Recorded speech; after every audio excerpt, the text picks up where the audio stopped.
Fala pessoal, Davi Mello aqui com vocês para mais um vídeo no canal e hoje eu vim trazer para vocês um tema muito polêmico: os problemas dos tokens de padrões, os tokens construídos através de um contrato inteligente. Então eu vou explicar para vocês aqui nesse vídeo toda a problemática por trás desse token e que muitas pessoas não te falam. Então não compre nenhum token de qualquer padrão de contrato inteligente, principalmente tokens novos, antes de assistir a esse vídeo. Beleza? Então, vamos ao nosso vídeo.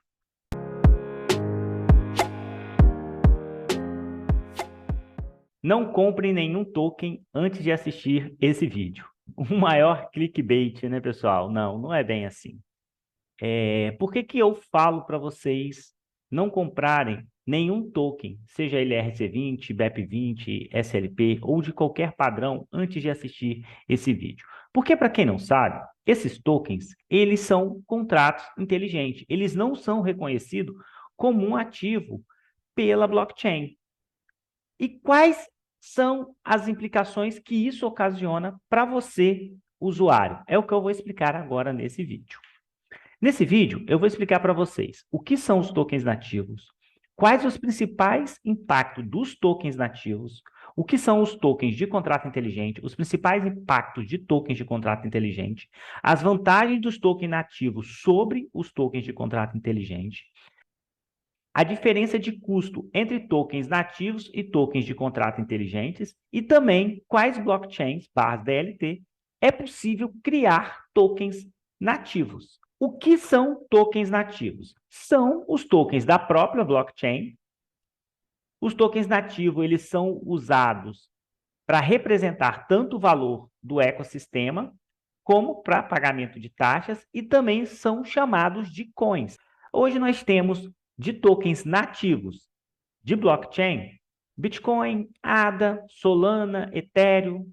Porém, existem outro tipo de token nativo, que são os tokens criados na blockchain.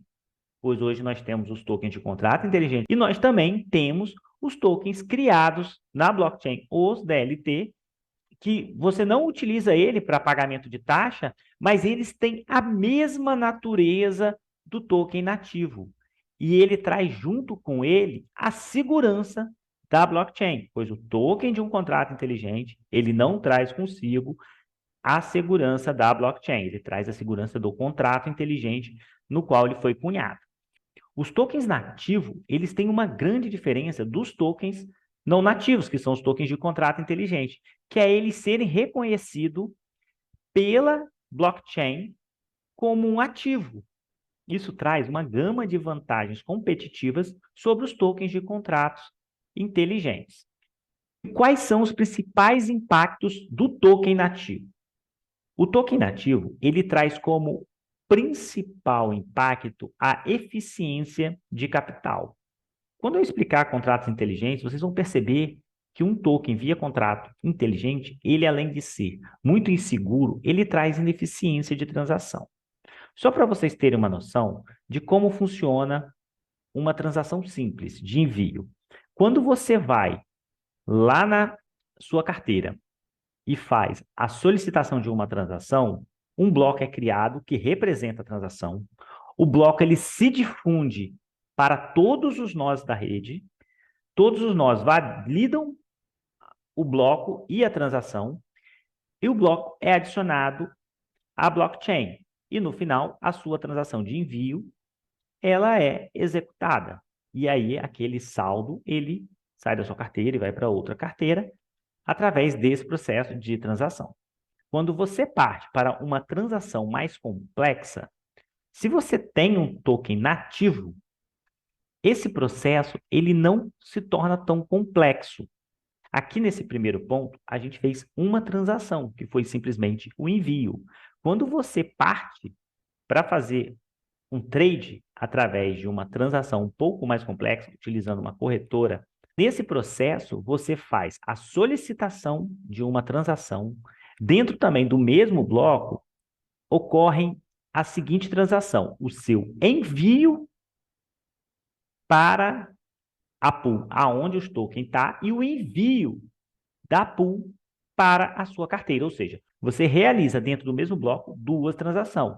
Uma de envio e outra de envio para a sua carteira. O contrato inteligente, nesse ponto, ele só age da seguinte forma: ele age como um receptor da sua solicitação de transação, onde você faz o envio, e do emissor dos tokens que você solicitou nessa transação. Esse impacto, ele reduz drasticamente o custo por transação, pois dentro dessa transação você fez duas transações simples e pronto. Você não caiu naquela complexidade da taxa de gas que eu vou explicar agora mais adiante. O principal impacto dos tokens nativos é a eficiência de capital. Ele faz o seu capital mais eficiente e, ao mesmo tempo, a blockchain ou DLT, que tem esses tokens nativos, eles se tornam mais eficientes em transações. Ou seja, com menos transações, eles fazem mais transações. Ficou um pouco bugado, mas é só você pensar assim. Vamos colocar que você tenha, por exemplo, a Solana que faça 10.000 TPS. Se em cada transação dessa, a quantidade de gas, ela se resulta em 10 e aqui em 2, se essa fizer 2.000 transações, teoricamente as duas vão estar fazendo a mesma quantidade de transação. Isso é conta de padeiro, tá, pessoal? Mas é só para vocês terem uma noção mais simplificada do impacto dos tokens nativos em relação a um token de contrato inteligente. O que são os tokens de contrato inteligente? São os tokens de padrão criado através de um contrato inteligente. Por exemplo, na Ethereum, RC20, na Binance Smart Chain, BEP20, na Solana, SLP, e assim para as mais diversas blockchains, cada uma tem o seu padrão de token, que não é reconhecido pela blockchain como um ativo. Ou seja, para você executar qualquer atividade de troca, você precisa trocar mensagens entre o contrato inteligente do token e a blockchain. Essas trocas de mensagem relacionadas ao contrato inteligente, ele informa para a carteira sua o saldo que você tem, mas o seu saldo ele fica atrelado àquele contrato inteligente que foi criado. Então você não tem um token nativo, que é reconhecido pela blockchain como um ativo. Davi, mas o que que isso significa? Pois a gente sabe que nesse mundo cripto tudo é digital, tudo é troca de mensagem, sim. Mas isso cai dentro da ineficiência de capital, pois se a blockchain não reconhece ele como um ativo, como eu falei anteriormente, ela tem mais dificuldade em todos os processos de execução, assim como na própria segurança. Tokens de contrato inteligente, eles já têm um padrão de criação. Isso não significa que os tokens de blockchains onde eles sejam nativos, você também não tenha esses padrões de criação. Você tem, porém, existem outras coisas atreladas a eles. Os tokens de contrato inteligente, você não está na segurança da blockchain. Você está na segurança do contrato. Pois quando você cria um contrato, você escreve uma linha de códigos, normalmente já tem um padrão, né, onde você coloca lá o que você quer, por exemplo, você quer determinar o supply, o modelo de emissão, as carteiras que vão ter aquele token, vocês querem distribuir por airdrop, entre outras coisas, você consegue colocar tudo na criação, porém você pode colocar coisas a mais dentro desses contratos. Então, quando você cria um token de contrato inteligente, você faz a criação dele através de uma linha de código. Essa linha de código, você minta ela dentro da blockchain e esse contrato, ele gera um hash, que é o contrato daquele código. Ou seja, não tem mais como alterar aquilo que foi escrito. Se você quiser fazer qualquer coisa disso, você vai ter que criar outro contrato. Porém, os seus tokens, eles vão estar sempre interligado a esse contrato, a forma com que ele foi criado. Por exemplo, se ele colocou algo malicioso, pode acontecer algo na sua carteira que você não está ciente, pois isso está lá no contrato que ele colocou, porque você dá permissão para o contrato acessar a sua carteira quando você, por exemplo, faz o envio desses tokens. Então, é bem importante salientar Isso. E aí você tem o contrato e através desse contrato você adiciona ele lá na sua MetaMask e o seu saldo aparece ali de front-end, pois a sua MetaMask, ela consulta na blockchain o saldo que está vinculado à sua carteira através desse contrato. Quando você tem esses tokens que não são nativo, não são reconhecidos como token nativo pela blockchain, você cai nessa gigantesca problemática que poucas pessoas te falam. Uniswap.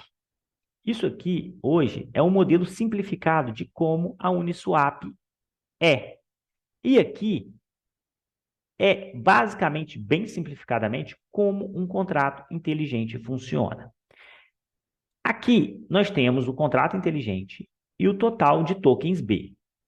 Imagina que esses tokens são do padrão RC20 e que aqui tem todas as informações, ou seja, todos os tokens. Carteira A, carteira B, carteira C, carteira D, todas as carteiras lá e a quantidade desse token que cada carteira dessa tem.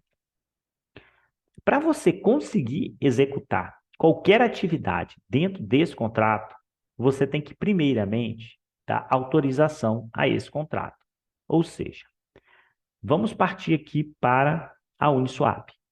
Quando você vai fazer uma troca de um token A por um token B, simplesmente lá fazendo o swap, você já vai perceber que a taxa de gas ela aumenta gigantescamente, diferente de você fazer só um envio, sem considerar o token nativo lá na Ethereum, você fazer só um envio. Se você vai fazer, por que que isso se torna tão complexo? Porque quando você cria um LP, automaticamente você cria duas carteiras, uma que tem o token A e outra que tem o token B.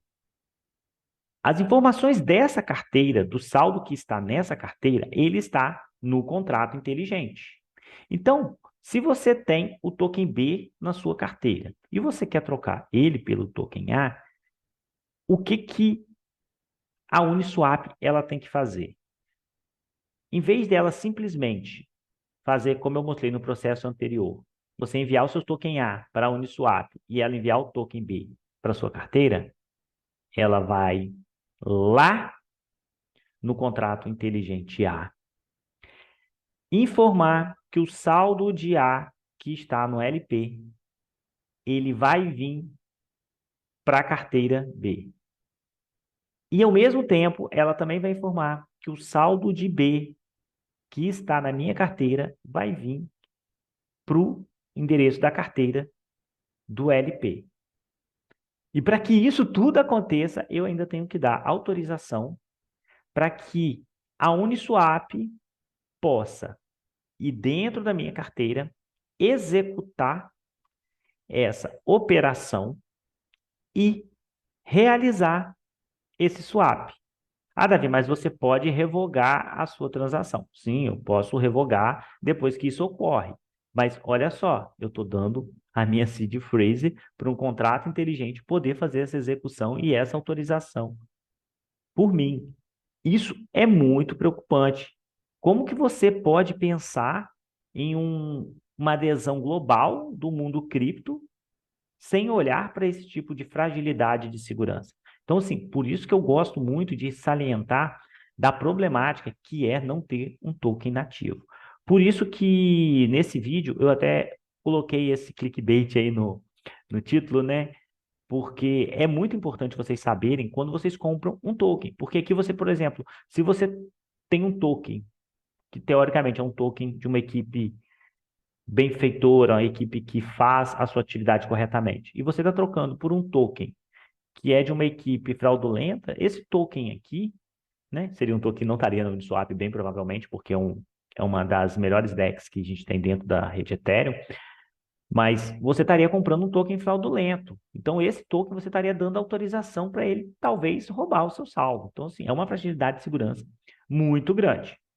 E aqui eu chego às comparações entre vantagens do token nativo sobre os tokens de contrato inteligente. E são inúmeras vantagens, tá, pessoal? Aqui eu só numerei algumas e eu vou falar aqui bem rapidamente para deixar para vocês assim aquela pergunta: vale a pena se expor a tokens que são contratos inteligentes?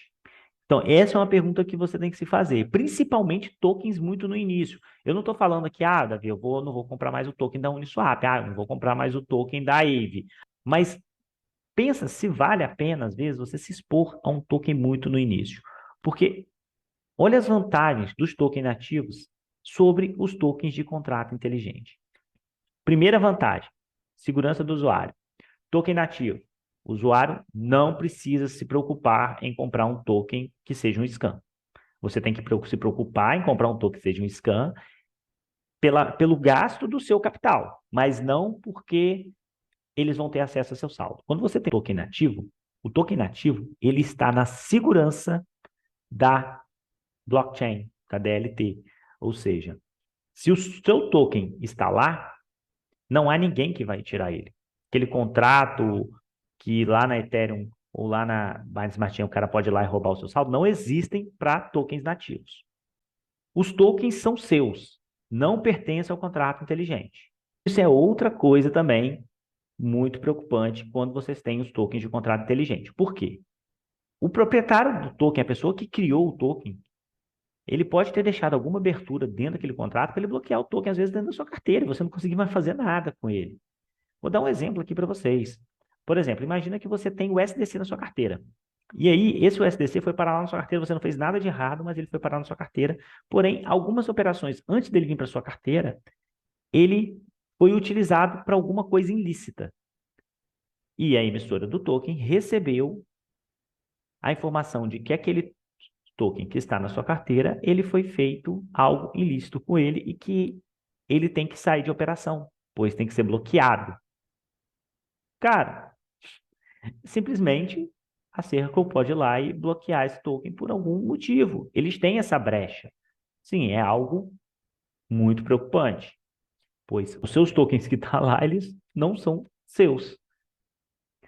Segurança do token relacionada com a DLT. A segurança do token relacionada com a DLT, ela está totalmente relacionada com a segurança do usuário, pois se a segurança está relacionada com a DLT e os seus tokens estão na sua carteira, você só vai perder aquele saldo, você só vai ter problema com aquele saldo lá na sua carteira se você vacilar e perder sua seed phrase ou acontecer alguma coisa. Não vai existir a possibilidade do cara que fez lá a mintagem, a criação daquele token, entrar lá na sua carteira e falar, me dá aí seus ativos aí, vou roubar. Porque quando o token é nativo, você não dá permissão. Por exemplo, você recebeu um token lá na Radix. Você pode enviar o token para onde você quiser, ninguém vai pegar, não vai acontecer nada com a sua carteira. Você, recebi esse token aqui, não quero nem saber o que é isso. Você pode pegar um endereço que nem existe e enviar para lá e acabou. Simplesmente para você não ter mais aquele token. E você pode deixar ele na sua carteira também. Se ele valer alguma coisa, vai transacionar, fazer o que você quiser. Não tem risco, pois o token ele é nativo e ele tem toda a segurança dele correlacionada com a blockchain barra DLT, no caso aqui da Radix, com a DLT. Eficiência econômica de transação. Foi aquilo que eu falei para vocês. Quando você tem um token nativo, a sua eficiência de transação ela é muito maior do que quando você tem um contrato inteligente, pois as trocas de mensagens que tem que ser feita entre a blockchain e o contrato inteligente para verificar as informações e para realizar aquelas transações traz uma eficiência de capital gigantesca, além de redução da escalabilidade. Pois se você tem uma blockchain, como eu já falei lá atrás, que faz 1.000 transações por segundo e cada transação dessa aí você come o equivalente a 10, se você fizer 100 transações, já acabou os TPS, né? Então, você reduz a escalabilidade. Então, por isso que eu falo, os tokens nativos, eles trazem muita eficiência econômica das transações. Outra coisa, eficiência na criação de aplicações. Mas, Davi, por que eficiência na criação de aplicações? Pois o programador não vai mais se preocupar com a segurança dos tokens. Por exemplo, hoje, se você for criar qualquer DEP lá na rede Ethereum, você tem que se preocupar com a segurança dos vários tokens que existem, pois aqueles tokens podem ocasionar problemas no seu projeto, no protocolo que você está criando. E segurança para os desenvolvedores, que está correlacionado também com essa eficiência na criação. Pois se você cria algo que traz segurança para o desenvolvedor, você vai fazer com que aquele desenvolvedor ele desenvolva mais voltado para o usuário do que para a segurança, que não é o que acontece hoje. E aqui eu trouxe uma exemplificação muito simples da diferença de custo entre os tokens nativos e os de contrato inteligente. Isso aqui, pessoal, é a mempool do Bitcoin, tá? Então não se apegue a isso ser uma mempool. O que eu quero mostrar para vocês aqui está muito correlacionado com isso aqui, ó. Tamanho de um bloco. Para vocês terem uma noção aqui, ó, o tamanho médio do bloco do Bitcoin está aqui, ó, 1,44 megabyte, 1,39, 1,58, 1,37. E aqui você tem os custos de transação. Prioridade alta, prioridade média, prioridade baixa e sem prioridade. Ou seja, quando tiver espaço no bloco, incluo a transação. Hoje, a maioria das blockchains, ela já tem esse sisteminha. Isso aqui é até um sistema que você acaba evitando os ataques de DDoS. Que para quem não sabe o que é ataque de DDoS, eu vou deixar um vídeo aqui no card também onde a gente explica isso. A maior parte das blockchains hoje, ela tem esse sisteminha de prioridade. Vamos colocar que uma transação, ela utilize de espaço de bloco 100 KB. E que cada bloco aí tenha 2.000 KB de espaço. Então, se você vai lá e faz uma transação de swap, que você faz duas transações, você vai comer 200 KB naquele bloco. Por realizar uma transação através de um token nativo dentro de uma DEX. Quando você parte para os tokens de contrato inteligente, quando você vai fazer uma transação, você tem que imaginar a quantidade de dados que vai ser trocada, a quantidade de mensagem, a quantidade de transações de pano de fundo, pois existem transações que não conseguem ser feitas. Vou dar um exemplo: você não consegue trocar o token nativo Ethereum pelo token UNI. Você tem que trocar o token nativo Ethereum pelo token W Ethereum, para o token W Ethereum virar o token UNI. Então, olha só, você faz 3 transações e aí você informa várias vezes no contrato inteligente que você está fazendo aquelas transações. Aí, isso tudo gera uma quantidade de dados. Essa quantidade de dados é medida como gas. E esse gas ele ocupa um espaço dentro do bloco. Então, vamos imaginar que nós estivéssemos fazendo uma transação de swap e que nós estivéssemos sendo cobrado agora 35 centavos para fazer essa transação com a prioridade alta. Porém, nessa transação que eu fiz, eu tive, em média, no gas, o equivalente a 20 transações. A minha transação aqui, que é de 35 centavos de dólares, ela já sairia por 7 dólares. Por quê? Pois o espaço que ele está ocupando nesse bloco é o equivalente a essas 20 transações. Eu, para conseguir realizar uma transação, vou pagar o custo de 20, ocasionando ineficiência de capital e prejudicando a escalabilidade. Por isso que eu falo para vocês, pessoal, token nativo, ele é muito importante e eu escuto muito pouca gente falando sobre isso, sobre esse problema da blockchains não reconhecer os tokens criados nessas blockchains como tokens nativos, e sim como contratos inteligentes. E aqui, antes da gente encerrar, o vídeo está ficando bem longo, eu trouxe até 2 exemplos de como que deveria ser e como que a gente acha que é, né, uma transação na Uniswap e como que realmente é. A transação na Uniswap, ela devia ser o seguinte: você vai lá, envia seus tokens, ela cai na pool, o token B automaticamente vem para sua carteira, tudo dentro do mesmo bloco. Você faz aqui 2 transações simples, uma de envio e uma de recebimento. Você faz a validação simplesmente do envio e faz o recebimento, pois quando você envia, eles enviam para o mesmo endereço. Algo bem automatizado. Porém, na verdade, não é isso que ocorre, né? Quando você vai fazer, você primeiramente dá a autorização Uniswap para ela conferir seu balanço, e depois ela vai fazer todas as transações para você automaticamente, pagando esse custo gigantesco de gas. Por quê? Porque ela vai ter que informar ao contrato A, ao contrato B, todo aquele processo que eu falei anteriormente. E aqui a gente tem algumas blockchains, /DLT, que já têm tokens nativos. E aí vocês vão falar assim, mas Davi, a Polkadot não tem não. Então, todos os tokens na Polkadot, seja o token da Acala, seja o token da Monbeam, seja o token da Interlay, seja o token da Asta, eles são tokens que são criados na Substrat.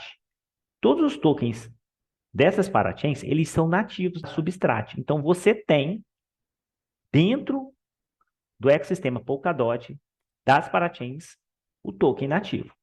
Os tokens na Radix, eles são criados também de forma nativa pela Radix Engine, e os da Cardano também são criados de formas nativas. Essas são as 3 blockchains /DLT, porque a Radix ela é uma DLT, não é blockchain, que tem os tokens nativos e que estão saindo na frente da maioria das DLTs. Pessoal, o vídeo de hoje era esse. Se vocês gostam desse tipo de conteúdo um pouco mais técnico, deixa aqui nos comentários. Do mais era isso. Um muito obrigado e até o nosso próximo vídeo. Valeu, pessoal!